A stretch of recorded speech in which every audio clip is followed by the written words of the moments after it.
प्रधानमंत्री नरेंद्र मोदी ने जनजातीय गौरव दिवस के मौके पर की पीएम जनमन योजना की शुरुआत। प्रधानमंत्री किसान सम्मान निधि के तहत 18,000 करोड़ रुपए की 15वीं किस्त की जारी। प्रमुख सरकारी योजनाओं के प्रसार को सुनिश्चित करने के लिए विकसित भारत संकल्प यात्रा का भी किया शुभारंभ।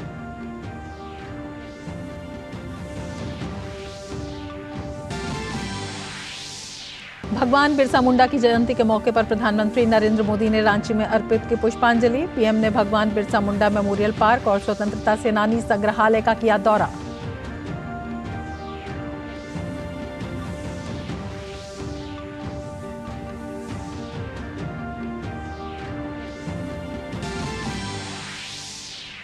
राजस्थान विधानसभा चुनाव के लिए प्रचार हुआ तेज। बायतू में अब से थोड़ी देर में पीएम मोदी करेंगे चुनावी जनसभा को संबोधित। उधर लाल डायरी ने कांग्रेस की उड़ाई नींद। भाजपा नेता गजेंद्र सिंह शेखावत ने बताया लाल डायरी को गहलोत सरकार के भ्रष्टाचार का कच्चा चिट्ठा।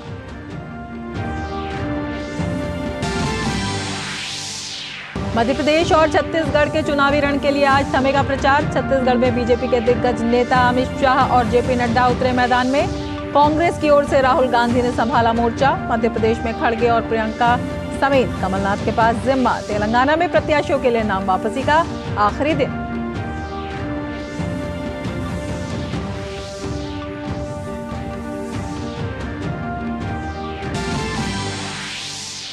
जम्मू कश्मीर के डोडा में बड़ा हादसा। 300 फीट नीचे खाई में गिरी बस। 36 की मौत, 19 घायल। पीएम ने दुर्घटना पर व्यक्त की गहरी संवेदना। मृतक के परिजनों को प्रधानमंत्री राष्ट्रीय राहत कोष से 2 लाख और घायलों को 50,000 रुपए की अनुग्रह राशि की घोषणा।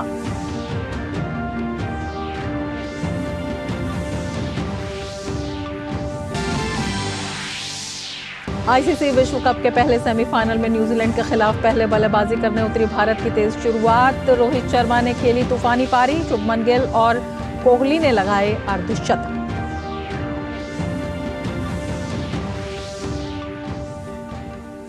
नमस्कार, जीजी न्यूज में आपका स्वागत है। मैं हूं रमा त्यागी। लेंगे समाचार विस्तार से। प्रधानमंत्री नरेंद्र मोदी ने आज तीसरे जनजातीय गौरव दिवस के अवसर पर खूंटी जिले के परिवारों और बस्तियों को सड़क और दूरसंचार कनेक्टिविटी जैसी बुनियादी सुविधाओं का लाभ प्रदान करने के लिए प्रधानमंत्री जनजातीय आदिवासी न्याय महाअभियान की शुरुआत की। इससे इस क्षेत्र के लोगों को बिजली, सुरक्षित आवास, स्वच्छ पेयजल, स्वच्छता, शिक्षा, स्वास्थ्य और पोषण तक बेहतर पहुंच और स्थायी आजीविका के अवसर मिलेंगे। आज का दिन सौभाग्य से भरा हुआ है। मैं कुछ देर पहले ही भगवान बिरसा मुंडा की जन्मस्थली उलीहातू से लौटा हूं। उनके परिजनों से भी बड़ी सुखद मुलाकात हुई है। ये उलीहातू है जहां पहली बार कोई प्रधानमंत्री पहुंचा है। उलीहातू झारखंड के खूंटी में बसा एक छोटा सा गांव है जहां देश के महान सपूत भगवान बिरसा मुंडा ने साल 1875 में 15 नवंबर को जन्म लिया था। ऐसी वीर भूमि पर पहुंचकर प्रधानमंत्री ने धरती को नमन किया। बिरसा मुंडा एक ऐसी महान विभूति हैं जिन्होंने ब्रिटानिया हुकूमत द्वारा किसानों और आदिवासियों के खिलाफ अन्याय का पुरजोर मुखालफत किया था। रांची स्थित मेमोरियल पार्क पहुंचकर प्रधानमंत्री ने संग्रहालय और पार्क का अवलोकन किया। ये संग्रहालय उसी स्थान पर बना है जहां धरती आबा भगवान बिरसा मुंडा को अंग्रेजों ने बंदी बनाकर रखा था। कोठरी में अब उनकी यादों को सहेजा गया है। जेल की बनी संरचना को उसके मूल रूप में ही संरक्षित किया गया है। प्रधानमंत्री ने कहा कि देश के महान सपूतों का मौजूदा सरकार ने सम्मान किया है। मुझे संतोष है कि आजादी के 75 वर्ष होने पर अमृत महोत्सव के दौरान हमने ऐसे वीर वीरांगनाओं को याद किया, उनकी स्मृतियों को अगली पीढ़ी तक पहुंचाया। एक अनुपम पहल की शुरुआत करते हुए प्रधानमंत्री जनजातीय आदिवासी न्याय महाअभियान पीएम जनमन और इसके मोबाइल एप्लीकेशन का भी शुभारंभ प्रधानमंत्री ने किया। ये कार्यक्रम विशेष रूप से पिछड़े जनजातीय समुदाय के लिए शुरू की गई है। ये आबादी 18 राज्यों और केंद्र शासित प्रदेशों में 75 समुदाय में कुल 22,544 गांवों में रहती है, जिनकी कुल संख्या लगभग 28 लाख की है। ये ऐसे लोग हैं जो आज भी दूर दराज, दुर्गम क्षेत्र में और वन क्षेत्र में रहते हैं। इनके समग्र विकास के लिए ये परियोजना कुल 24,000 करोड़ रुपए की है। परियोजना के तहत आयुष्मान भारत योजना यानी स्वास्थ्य, दूरसंचार कनेक्टिविटी, सुरक्षित पेयजल और आवास, स्थायी आजीविका जैसी बुनियादी सुविधाएं प्रदान की जाएंगी। पहले की सरकारों ने आंकड़ों को जोड़ने का काम कर लिया। जो नजदीक हैं, जो ऊपर पहुंच चुके हैं, उन्हीं से काम करवा लेना। लेकिन मुझे सिर्फ आंकड़ों को जोड़ करके नहीं बैठना है, मुझे तो जीवन को जोड़ना है, जिंदगियों को जोड़ना है। हर जिंदगी में जान भरनी है, हर जिंदगी में नया जज्बा भरना है। इसी लक्ष्य के साथ आज पीएम जनजाति आदिवासी न्याय महाअभियान यानी पीएम जनमन, हम जनगण मन तो गाते हैं, आज मैं पीएम जनमन के साथ इस महाअभियान की शुरुआत हो रही है। प्रधानमंत्री ने बताया कि ये प्रयास विकसित भारत के संकल्प को सशक्त करेगा। उन्होंने कहा कि देश में दशकों तक जिन्हें वंचित रखा गया, मौजूदा केंद्र सरकार ऐसे ही वंचित लोगों को वरीयता दे रही है। दिवाकर के साथ ब्यूरो रिपोर्ट, डीडी न्यूज। प्रधानमंत्री ने प्रमुख सरकारी योजनाओं का लाभ सुनिश्चित करने के लिए विकसित भारत संकल्प यात्रा भी शुरू की। इस यात्रा के अंतर्गत खूंटी में IEEC सूचना, शिक्षा और संचार वैन को भी रवाना किया गया ताकि लोग जागरूक हों और स्वच्छता सुविधाओं, आवश्यक वित्तीय सेवाओं, बिजली कनेक्शन, LPG सिलेंडरों तक पहुंच, गरीबों के लिए आवास, खाद्य सुरक्षा, उचित पोषण, विश्वसनीय स्वास्थ्य देखभाल, स्वच्छ पेयजल और अन्य कल्याणकारी योजनाओं का लाभ उठा सकें। दशकों तक हमारे देश में सोशल जस्टिस, सामाजिक न्याय और सेक्युलरिज्म न जाने रोज सुबह शाम इसके गीत तो बहुत गाए, बयानबाजी बहुत होती रही। सच्चा सेक्युलरिज्म तभी आता है जब देश के किसी भी नागरिक के साथ भेदभाव की सारी संभावनाएं खत्म हो जाए। सामाजिक न्याय का भरोसा तभी मिलता है जब सबको बराबरी से, समान भावना से सरकारी योजनाओं का लाभ मिले। और इसी सोच के साथ अब आज से विकसित भारत संकल्प यात्रा शुरू हो रही है। ये यात्रा लोगों के पास जाने, जागरूकता पैदा करने और स्वच्छता सुविधाओं, आवश्यक वित्तीय सेवाओं, बिजली कनेक्शन, LPG सिलेंडर तक पहुंच, गरीबों के लिए आवास, खाद्य सुरक्षा, उचित पोषण, विश्वसनीय स्वास्थ्य सेवा, स्वच्छ पेयजल जैसी कल्याणकारी योजनाओं का लाभ प्रदान करने पर केंद्रित है। जो संपन्न लोग होते थे, जिनकी सरकार में पहुंच होती थी, पहचान होती थी, वो सुविधाएं और व्यवस्थाएं आसानी से जुटाते थे और सरकार का भी मन दिमाग ऐसा था, उन्हीं को ज्यादा देते थे। लेकिन जो लोग समाज में पीछे रहे थे, जो मूल सुविधाओं से वंचित थे, उन पर ध्यान देने वाला भी कोई नहीं था। वो असुविधाओं के बीच अपना जीवन काट रहे थे। मोदी ने समाज के ऐसे वंचितों को अपनी प्राथमिकता बनाया। यात्रा महत्वपूर्ण जनजातीय आबादी वाले जिलों से होते हुए अगले साल जनवरी तक देश के सभी जिलों को कवर करेगी। ब्यूरो इनपुट्स के साथ नितेंद्र सिंह की रिपोर्ट, डीडी न्यूज। जनजातीय गौरव दिवस के अवसर पर गुजरात के मुख्यमंत्री भूपेंद्र पटेल और राज्यपाल आचार्य देवव्रत जी ने अंबाजी से विकसित भारत संकल्प यात्रा शुरू की। इस यात्रा के माध्यम से प्रमुख सरकारी योजनाओं की जानकारी देने के लिए आधुनिक रथ गांव-गांव घूमेंगे। 10,000 से अधिक आबादी वाले 13,848 थानों को कवर करेंगे। केंद्र सरकार की योजनाओं की जानकारी और लाभ घर घर पहुंचे और ग्रामीणों तक पहुंचने के लिए विभिन्न कार्यक्रम आयोजित किए जाएंगे। गांव में ग्राम सभा, स्वास्थ्य शिविर का आयोजन होगा।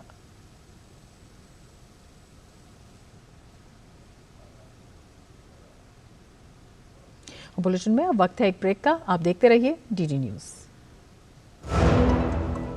अब क्या देख रहे हो पापा? तुम कहते हो ना कि स्टॉक मार्केट में बहुत सोच समझकर इन्वेस्ट करना चाहिए, बस थोड़ा सा ज्ञान ले रहा हूँ। किससे? हर एक स्टॉक्स एक्सपर्ट है, मस्त एजुकेशनल वीडियोस बनाता है और अच्छी इन्वेस्टमेंट की टिप्स भी देता है। पापा इन वीडियोस पे ना जाएं, अपना रिसर्च खुद करें या सेबी रजिस्टर्ड इन्वेस्टमेंट एडवाइजर से संपर्क करें। एजुकेशन के नाम पर कुछ इन्फ्लुएंसर्स अक्सर इन्वेस्टर को मिसगाइड करते हैं, नुकसान आपका होगा। सोच कर समझ कर इन्वेस्ट कर। जम्मू कश्मीर के डोडा जिले में एक बस अनियंत्रित होकर करीब 300 फीट गहरी खाई में जा गिरी। हादसे में 36 लोगों की मौत हो गई, जबकि 19 लोग घायल हो गए। 6 घायलों की हालत गंभीर बताई जा रही है। ये हादसा बटोटे किश्तवाड़ राष्ट्रीय राजमार्ग पर त्रुंगल अस्सार के पास हुआ।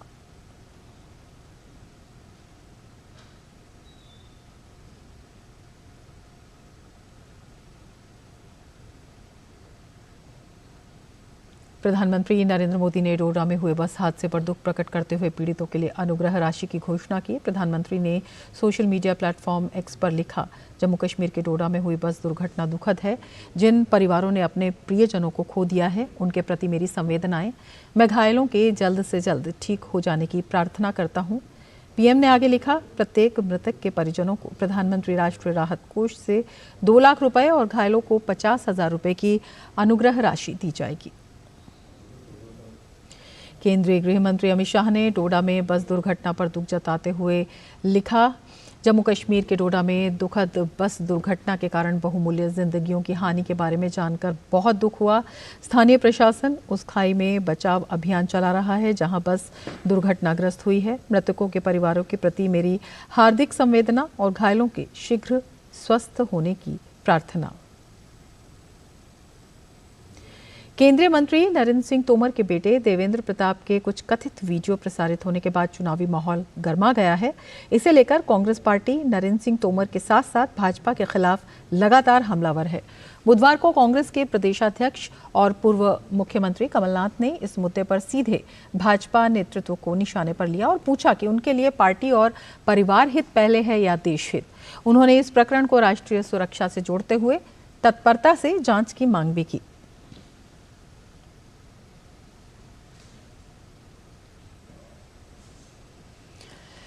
वहीं इस मामले पर केंद्रीय मंत्री नरेंद्र सिंह तोमर ने सोशल मीडिया प्लेटफॉर्म एक्स पर लिखा है कि सोशल मीडिया पर एक कूट रचित वीडियो मेरे बेटे से संबंधित वायरल किया गया है। ये एक सुनियोजित षड्यंत्र का हिस्सा है जो चुनाव के समय विपक्ष के द्वारा जनता को भ्रमित करने के उद्देश्य से चलाया जा रहा है। पूर्व में इस तरह के झूठे वीडियो के संबंध में मेरे पुत्र देवेंद्र प्रताप सिंह तोमर ने पुलिस जांच हेतु आवेदन भी किया था। मैं आज पुनः इस वीडियो की CFSL जांच हेतु एजेंसियों से मांग करता हूं ताकि सत्य बाहर आ सके और षड्यंत्र उजागर हो सके।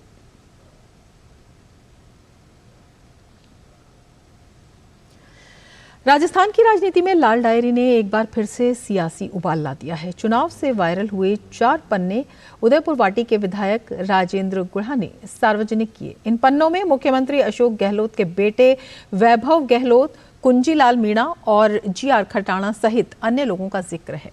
उदयपुर वाटी विधानसभा से शिवसेना के प्रत्याशी और गहलोत सरकार में मंत्री रहे राजेंद्र सिंह गुढ़ा ने इन पन्नों को सार्वजनिक करते हुए कहा कि आने वाले दिनों में अशोक गहलोत एक सभा को संबोधित करने चमरा भी आएंगे, तब वे और पन्ने भी जारी करेंगे।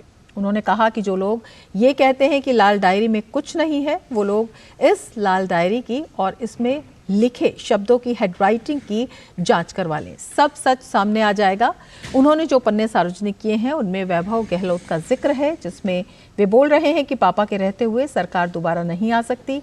यही नहीं, इन पन्नों में जीआर खटाना की एक माइन से जुड़े मामले का भी जिक्र है, जिसे लेकर कुंजीलाल मीणा और गौरव गोयल बना रहे हैं। गुढ़ा ने आरोप लगाया कि जीआर खटाना को सचिन पायलट के खेमे से तोड़ने के लिए उन्होंने अवैध रूप से माइंस का संचालन करवाया। उन्होंने कहा कि पूर्व में जारी किए पन्नों में भी उन्होंने जो बातें सार्वजनिक की थी उनकी भी जांच करवा ली जाए। उन्होंने मुख्यमंत्री को लेकर कहा कि वे यदि सही मायने में लोकप्रिय और जननायक हैं तो उन्हें सरदारपुरा की बजाय दूसरी सीट से चुनाव लड़ना चाहिए, जहां पर माली बाहुल्य ना हो। सारी बातें डायरी में धर्मेंद्र राठौड़ ने लिखी हैं। वैभव गहलोत बोल रहा है, वैभव गहलोत कह रहा है कि ये सरकार रिपीट नहीं हो सकती। मैं लिख के दे सकता हूं कि मेरे पापा कभी भी सरकार रिपीट नहीं कर सकते। राजेंद्र गुड्डा नहीं कह रहा है, कोई पार्टी नहीं करी है। मुख्यमंत्री जी के सुपुत्र जो जोधपुर से कांग्रेस के कैंडिडेट रहे हैं और जो कांग्रेस के प्रदेश के जनरल सेक्रेटरी है, ये वैभव गहलोत कह रहे हैं ये इसके अंदर सारा का सारा और किस तरीके से अनैतिक तरीके से पीआर मीणा को फायदा पहुंचाया गया, सचिन पायलट खेमे से तोड़ के और अपने खेमे में जोड़ने के लिए। कितनी बार ये कुंजीलाल मीणा जी से बात हुई, कितनी बार गौरव गोयल से बात हुई। उन्होंने बार बार कहने के बाद भी जब वो काम नहीं किया तो फिर जाके और अजिताभ जी से वो काम उन्होंने करवाया, वो खान को चलवाई, वो इलीगल थी। केंद्रीय मंत्री गजेंद्र सिंह शेखावत ने लाल डायरी के पन्ने सार्वजनिक होने पर अशोक गहलोत सरकार पर हमला बोला है। गजेंद्र सिंह शेखावत ने सोशल मीडिया प्लेटफॉर्म पर कहा कि लाल डायरी का मतलब अशोक गहलोत के भ्रष्टाचार का कच्चा चिट्ठा। लाल डायरी का मतलब सत्ता के लिए खरीद फरोख्त की गई। उन्होंने कहा कि लाल डायरी का मतलब सत्ता ने सिंडिकेट की तरह काम किया। लाल डायरी का मतलब क्रिकेट के चुनाव तक को नहीं बख्शा गया। लाल डायरी मतलब दलालों ने बनाई और चलाई व्यवस्था। लाल डायरी का मतलब सीएम हुआ तानाशाह और सौदागर बने नौकरशाह। गजेंद्र सिंह शेखावत ने कहा कि इतने पर भी जिसने कुर्सी ना छोड़ी उसे क्या अधिकार कि जनता से कहे फिर बनाओ मेरी सरकार।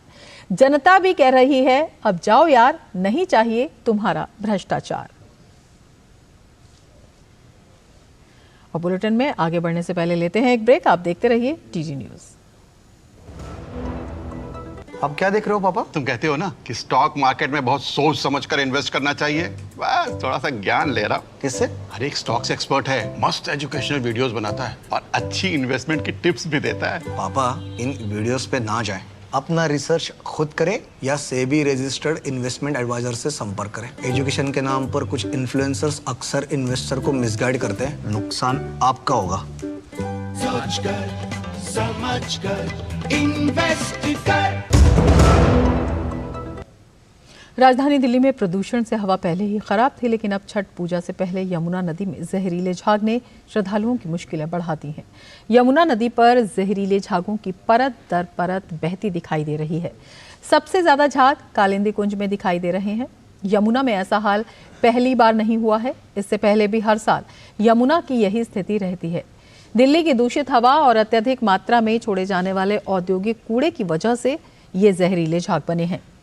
ये किसी भी स्वस्थ व्यक्ति को बीमार कर सकते हैं। यमुना की ये स्थिति दिल्ली सरकार के उन तमाम दावों की पोल खोल रही है जिसमें उन्होंने यमुना को साफ करने का वादा किया था। इसमें मरा बड़ा कीड़ा है, बिच्छा है, बदबू करता है, इन्फेक्शन हो जाएगा, आदमी के बीमार पड़ जाएगा। क्या करेगा आदमी बताओ? बहुत गंदा है, बहुत गंदा है, दलदली है, बहुत गंदा है, महकता है पानी, नहाने का मन नहीं करता। पर्व है तो इसीलिए नहा लिए, कैसे करके साफ होना चाहिए, सब गंदगी हटाना चाहिए। अच्छा नहीं होता है, व्रत होता है, सब करते हैं, नहाते हैं गंदगी में। मजबूरी में नहाने आए हैं, हम लोग को त्योहार है, कैसे इस गंदगी में हाथ उठाने आएंगे बताओ? इसमें नहा रहे हैं, बीमार पड़ जाएंगे तो क्या करेगा सरकार? कुछ कर सकता है? इतना सर गंदा पानी है यहाँ पर, अंदर में घुसने का मन नहीं कर रहा, बदबू इतना पानी दे रहा है सर।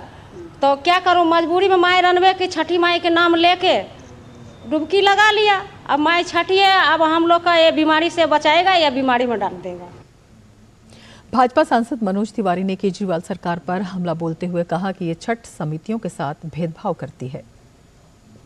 दिल्ली सरकार के भेदभाव भी हैं छठ समितियों के साथ। जो छठ समितियां उनके अत्याचार को चुपचाप सह सकती हैं, कागज में लिखा जाएगा 1 लाख, दिया जाएगा 20,000, तो ये सारा खेल भी दिल्ली में चल रहा है। मुझे लगता है इसमें बड़ी तफ्तीश की आवश्यकता है। और जो भेदभाव छठ में कर रही है दिल्ली की अरविंद केजरीवाल जी की सरकार, ये जितना भी करना हो कर लो। 2025 के बाद सभी को एक नज़र से देखते हुए और सभी के छठ को सुंदर ढंग से मनाने का काम भारतीय जनता पार्टी की सरकार करे। बुलेटिन में अब लेते हैं एक ब्रेक। आप देखते रहिए डीडी न्यूज। तुम्हें पता है इन्वेस्टर्स के लिए एक इन्वेस्टर प्रोटेक्शन फंड होता है IPF, लेकिन अगर तुम्हारा ट्रेड एक्सचेंज पर एग्जीक्यूट नहीं हुआ या फिर कोई गारंटीड रिटर्न्स वाली स्कीम है तो ये IPF आपकी मदद नहीं कर सकता है। और अगर आपका ब्रोकर ही डिफॉल्टर बन जाए तो फिर IPF आपको कॉम्पेंसेशन दिला सकता है। कहाँ से सीखा? NSE की साइट पर। सोच कर समझ कर इन्वेस्ट कर। ब्रेक के बाद फिर से आपका स्वागत है। आगे बढ़ते हैं। सरकार के ताज़ा आंकड़ों के मुताबिक थोक मूल्य सूचकांक आधारित महंगाई दर लगातार 7वें महीने नकारात्मक बनी हुई है। वहीं बीते अक्टूबर में देश की खुदरा महंगाई दर भी 5 महीने के निचले स्तर 5% से नीचे आ गई है। इनके अलावा भारतीय अर्थव्यवस्था को लेकर वैश्विक एजेंसियां लगातार अपने अनुमानों में सुधार कर रही हैं। पेश है ये खास रिपोर्ट।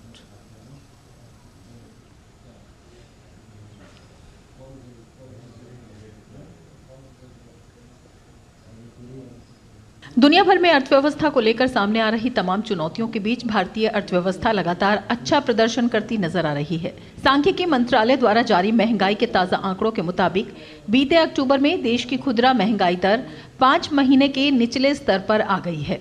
अक्टूबर में महंगाई दर घटकर 4.87% दर्ज की गई। इससे पहले सितंबर में खुदरा महंगाई दर 5.02% रही थी। सरकार द्वारा जारी आंकड़ों के मुताबिक खाने पीने की चीजों की महंगाई में आई मामूली कमी भी इस गिरावट के लिए जिम्मेदार है। अक्टूबर में खाद्य महंगाई दर 6.61% दर्ज की गई। आरबीआई की मौद्रिक नीति समिति ने अपनी पिछली बैठक में वित्त वर्ष 2023-24 में खुदरा महंगाई 5.4% रहने का अनुमान लगाया था। वहीं सरकार द्वारा जारी किए गए ताजा आंकड़ों के मुताबिक थोक मूल्य सूचकांक आधारित मुद्रास्फीति लगातार 7वें महीने नकारात्मक बनी हुई है। अक्टूबर में थोक मूल्य सूचकांक आधारित महंगाई 0 से 0.52% नीचे रही। सितंबर में ये आंकड़ा 0 से 0.26% कम दर्ज किया गया था। रसायन आधारित उत्पादों, बिजली, कपड़े, आधार धातु, कागज और कागज उत्पादों की कीमतों में गिरावट की वजह से ये नकारात्मक स्थिति देखने को मिली है। बीते वर्ष अक्टूबर में थोक मूल्य सूचकांक आधारित मुद्रास्फीति 8.67% दर्ज की गई थी। वहीं बीते अक्टूबर में खाद्य पदार्थों में महंगाई 2.53% दर्ज की गई, जबकि सितंबर में ये आंकड़ा 3.35% था। महंगाई की दर अक्टूबर में 4.87% तक जो पहुंची है, ये वास्तव में एक अर्थव्यवस्था के लिए शुभ संकेत माना जा सकता है। ऐसी आशा की जा सकती है कि रिजर्व बैंक जल्दी ही 1 या 2 महीने में ब्याज दर को घटाएगा। ब्याज दर का घटाया जाना देश में निवेश और इंफ्रास्ट्रक्चर ही नहीं बल्कि गृहस्थों की मांग, हाउसहोल्ड डिमांड पर भी एक अनुकूल असर डालेगा। महंगाई दर में कमी के अलावा भी भारतीय अर्थव्यवस्था लगातार अच्छे संकेत दे रही है। वैश्विक इन्वेस्टमेंट फर्म मॉर्गन स्टैनली की हालिया रिपोर्ट के मुताबिक वित्तीय वर्ष 2024 और 2025 में भारतीय अर्थव्यवस्था की 6.5% की दर से बढ़ने का अनुमान है। मॉर्गन स्टैनली ने वित्त वर्ष 2024-25 की पहली छमाही में भारत के इक्विटी बाजारों को लेकर भी मजबूत प्रदर्शन की उम्मीद जताई है। आरबीआई ने भी मौजूदा वित्त वर्ष के लिए विकास दर को 6.5% रखा है।